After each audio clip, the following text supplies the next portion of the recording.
सुखदा मुस्कुराकर बोली, यह तो तुम्हारा अच्छा तर्क है।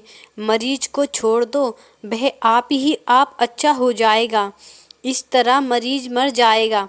अच्छा ना होगा। तुम दुकान पर जितनी देर बैठोगे, कम से कम उतनी देर तो यह घृणित व्यापार ना होने दोगे। यह भी संभव है कि तुम्हारा अनुराग देखकर लालाजी सारा काम तुम ही को सौंप दे। तब तुम अपनी इच्छा अनुसार इसे चलाना।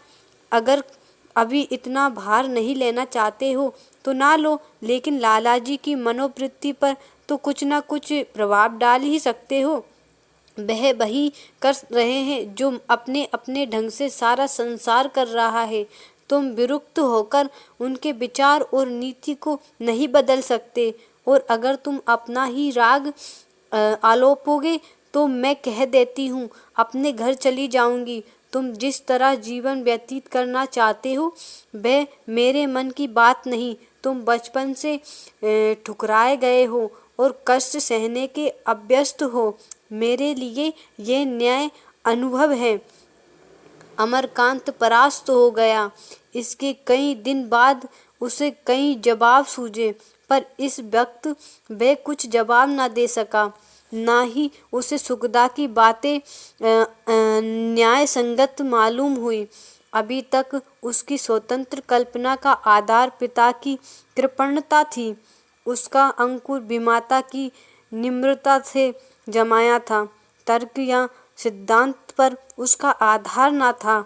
और वह दिन तो अभी दूर, बहुत दूर था, जब उसके चित्त की वृत्ति ही बदल जाए। उसने निश्चय किया, पत्र व्यापार का काम छोड़ दूंगा। दुकान पर बैठने में भी उसकी आपत्ति उतनी तीव्र न रही। हाँ, अपनी शिक्षा का खर्च वे पिता से लेने पर किसी तरह अपने मन को न दबा सका। इसके लिए उसे कोई दूसरा ही गुप्त मार्ग खोजना पड़ेगा। सुखदा ने कुछ दिनों से के लिए उसकी संधि सी हो गई। इसी बीच में एक और घटना हो गई जिसने उसकी स्वतंत्रता कल्पना को भी शिथिल कर दिया। सुखदा इधर साल भर से मैके ना गई थी। विधवा माता बार बार बुलाती थी। लाला समरकांत भी चाहते थे कि 2-1 महीने के लिए हो आए, पर सुखदा जाने का नाम ना लेती थी। अमरकांत की ओर से वह निश्चिंत ना हो सकती थी। वह ऐसे घोड़े पर सवार थी जिसे नित्य फेरना लाज़मी था। 10-5 दिन बंधा रहा तो फिर पुट्टे पर हाथ ही ना रखने देगा।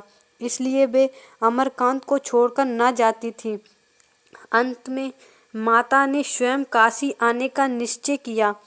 उनकी इच्छा अब काशीवास करने की भी हो गई। 1 महीने तक अमरकांत उनके स्वागत की तैयारियों में लगा रहा। गंगा तट पर बड़ी मुश्किल से पसंद का घर मिला, जो ना बहुत बड़ा ना बहुत छोटा। उसकी सफाई और सफेदी में कई दिन लगे। गृहस्थी की सैकड़ों ही चीजें जमा करनी थी। उसके नाम सास ने 1000 का बीमा भेज दिया था। उसने कतर ब्योत से उसके आधे ही में सारा प्रबंध कर दिया। पाई पाई का हिसाब लिखा तैयार था। जब सास जी प्रयाग का स्नान करती हुई माघ में काशी पहुंची तो यहाँ का सुप्रबंधन देखकर बहुत प्रसन्न हुई। अमरकांत ने बचत के 500 रुपये उनके सामने रख दिए। रेणुका देवी ने चकित होकर कहा, क्या 500 में ही सब कुछ हो गया? मुझे तो विश्वास नहीं आता। जी नहीं, 500 ही खर्च हुए। यह तो तुमने इनाम देने का काम किया है। यह बचत के रुपए तुम्हारे हैं। अमर ने चेपते हुए कहा, जब मुझे ज़रूरत होगी आपसे मांग लूँगा। अभी तो कोई ऐसी ज़रूरत नहीं है। रेणुका देवी रूप और अवस्था से ही नहीं, विचार और व्यापार से भी वृद्ध थी। दान और व्रत में उनकी आस्था न थी, लेकिन लोकमत की अवहेलना न कर सकती थी। विधवा का जीवन तप का जीवन है। लोकतम इसके विपरीत कुछ नहीं देख सकता। रेणुका को विवश होकर धर्म का स्वांग भरना पड़ता था, किंतु जीवन बिना किसी आधार के तो नहीं रह सकता। भोग विलास शेर तमाशे से आत्मा उसी भांति संतुष्ट नहीं होती जैसे कोई चटनी और अचार खाकर अपनी मन की शांति नहीं कर सकता। जीवन किसी तथ्य पर ही टिक सकता है। रेणुका के जीवन में ये आधार पशु प्रेम था। वे अपने साथ पशु पक्षियों का एक चिड़ियाघर लाई थी। तोता, मैने, बंदर, बिल्ली, गाय, हिरन, मोर, कुत्ते आदि पाल रखे थे और उन्हीं के सुख दुख से सम्मिलित होकर जीवन में सार्थकता का अनुभव करती थी। हर एक का अलग अलग नाम था, रहने का अलग अलग स्थान था, खाने के अलग अलग बर्तन थे। अन्य रईसों की भांति उनका पशु प्रेम नुमायशी, फैंसेबल या मनोरंजन न था। अपने पशु पक्षियों में उनकी जान बसती थी। वह उनके बच्चों को उसी मातृत्व भरे स्नेह से खिलाती थी मानो अपने नाती पोते हो।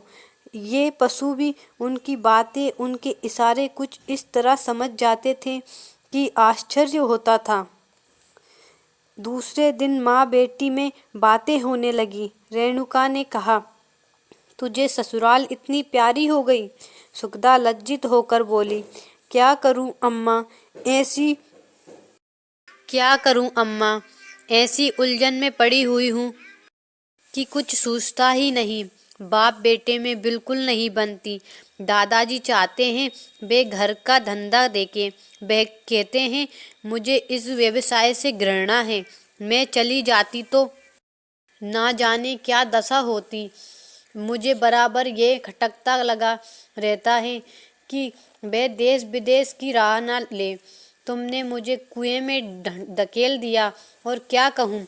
रेणुका चिंतित होकर बोली, मैंने तो अपने समझ में घर भर दोनों ही देखभाल कर विवाह किया था, मगर तेरी तकदीर को क्या कहती। लड़के से तेरी अब पटती है या वही हाल है। सुखदा फिर लज्जित होकर हो गई। उसके दोनों कपोल लाल हो गए। सिर झुकाकर बोली, उन्हें अपनी किताबों और सभाओं से छुट्टी नहीं मिलती। तेरे जैसी रूपवती एक सीधे साधे छोकरे को भी ना संभाल सकी।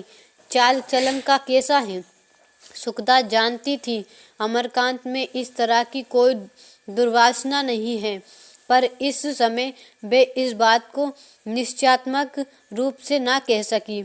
उसके नारीत्व पर दाग आता था। बोली, मैं किसी के दिल का हाल क्या जानूं अम्मा। इतने दिन हो गए, एक दिन भी ऐसा ना हुआ होगा कि कोई चीज ला कर देते। जैसे चाहूं रहूं, उनसे कोई मतलब ही नहीं।